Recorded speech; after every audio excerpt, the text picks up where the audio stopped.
Eu sou Mário Persona e essas são as respostas que eu dei aos que me perguntaram sobre a Bíblia.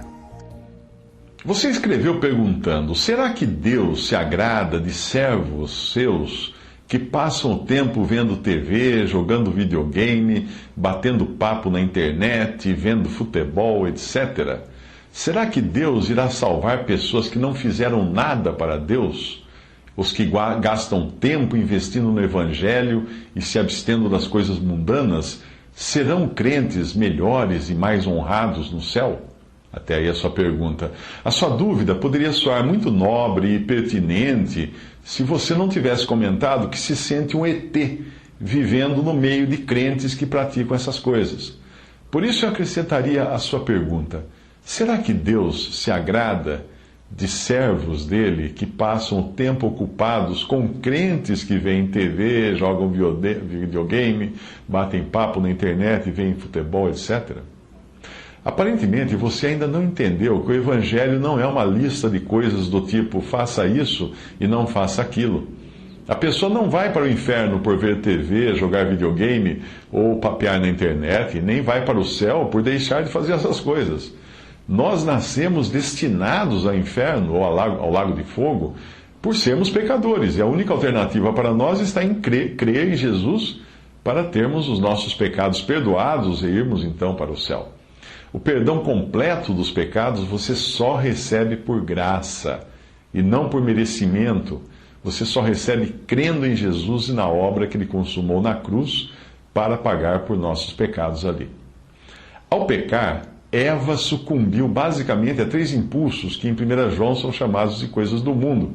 1 João 2,16, lá diz assim: porque tudo o que há no mundo, a concupiscência da carne, a concupiscência dos olhos e a soberba da vida, não é do Pai, mas do mundo. A palavra concupiscência significa um desejo extremo por alguma coisa. E lá no Jardim do Éden, ela viu que a árvore era agradável, Eva viu que a árvore era agradável aos olhos. Isso significa o desejo ou concupiscência dos olhos, boa para se comer, essa é a concupiscência da carne, o desejo da carne, e agradável para dar entendimento, que é a soberba da vida. Gênesis 3:6. Ao dizer que você se sente um extraterrestre perto de cristãos que veem TV ou jogam videogame, além de estar igualmente perdendo seu tempo com essas pessoas e suas ocupações, você pode incorrer no pecado da soberba. Ou seja, você está dizendo que não é como essas pessoas, que você se sente e se acha melhor do que elas. E não perde tempo fazendo o que elas fazem, mas perde tempo observando elas fazerem o que elas fazem. Acaso você já viu a passagem em Lucas 18, versículo 10, quando o Senhor fala do fariseu e do publicano no templo? O fariseu, todo orgulhoso dos seus feitos, não agradou a Deus por querer justificar-se a si mesmo com base no seu comportamento, enquanto o publicano, alvo das críticas do fariseu, saiu dali justificado por ser um pecador convicto, que não tinha nada de si mesmo para apresentar a Deus, a não ser os seus pecados. A passagem diz que Jesus contou essa história a uns que confiavam em si mesmos, crendo que eram justos e desprezavam os outros. É o que diz ali a passagem. Uma das coisas que o fariseu se gabava era de jejuar 2 vezes por semana. Sabe onde na Bíblia está ordenado que devemos jejuar 2 vezes por semana? Em lugar nenhum. O fariseu inventou uma ordenança e achou que fazendo assim agradava a Deus. Sabe onde na Bíblia diz para não vermos TV, jogar videogame, conversar na internet e não ver futebol? Em lugar nenhum. Sabe onde na Bíblia diz para não ficarmos reparando nas pessoas? Em muitos lugares. E este versículo é apenas um deles. Mateus 7, de 3 a 5. Por que reparas tu no argueiro que está no olho do teu irmão e não vês a trave que está no teu olho? Ou como dirás a teu irmão, deixa-me tirar o argueiro do teu olho, estando uma trave no teu? Hipócrita, tira primeiro a trave do teu olho e então cuidarás em tirar o argueiro do olho do teu irmão. Não pense que eu esteja querendo insinuar que não tenha importância alguma, que tudo bem perder o nosso tempo vendo TV, jogando videogame, jogando conversa fora. Não é isso que eu estou querendo dizer. É claro que o nosso tempo será muito melhor aproveitado com as coisas de Deus do que com as coisas desta vida. Mas se você ocupar o seu tempo observando aqueles que fazem as coisas que você não faz, também não estará se ocupando com Deus, mas estará se ocupando com homens, além de fazer inchar o seu próprio ego. Por isso eu vou responder ao seu e-mail em duas partes.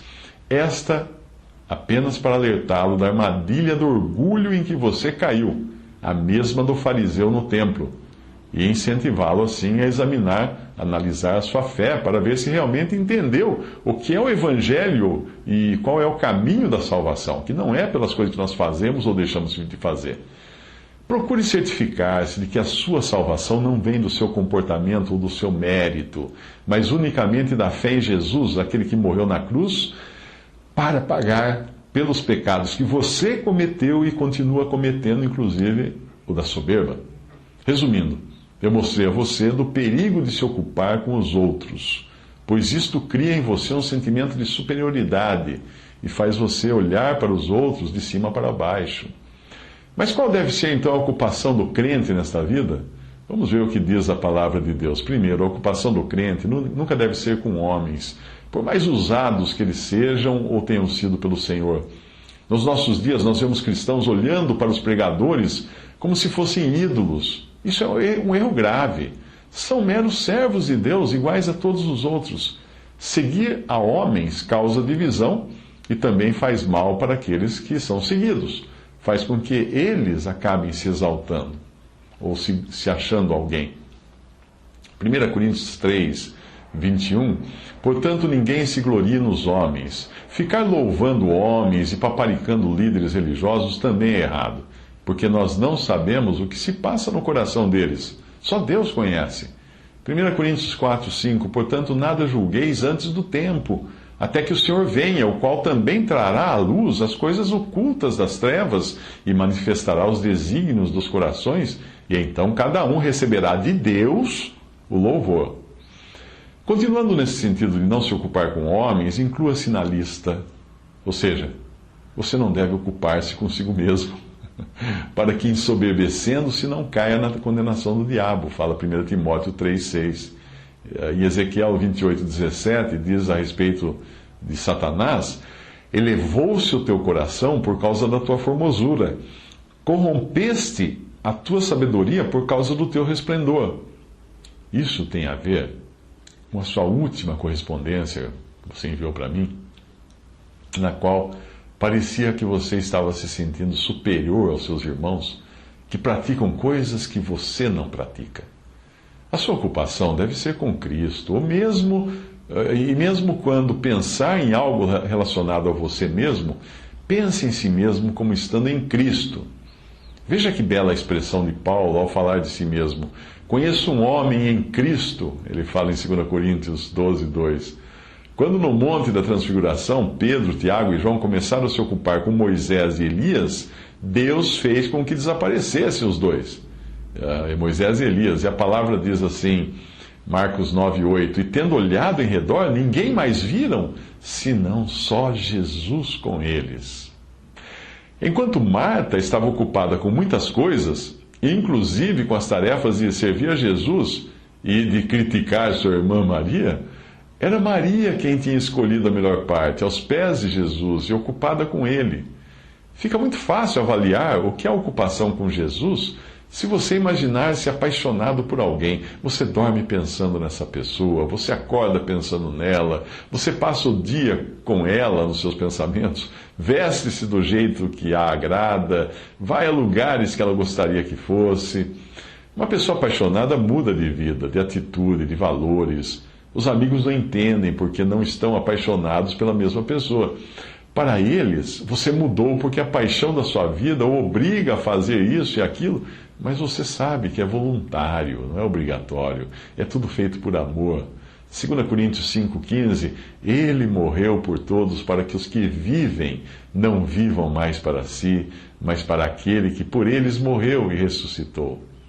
A diferença é que, ao contrário da paixão humana, que é natural e carnal, a comunhão com o Senhor só é possível graças à nova vida que você recebeu já vinda de Deus.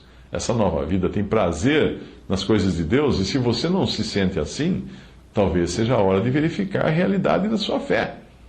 É claro que mesmo depois de nascido de novo e perdoado de seus pecados pela fé em Cristo, graças à sua obra da cruz, pode acontecer de você pecar, mas isso acontece quando você não julga a si mesmo e deixa a sua velha natureza, a carne, o velho homem, colocar as asinhas de fora, controlar a situação.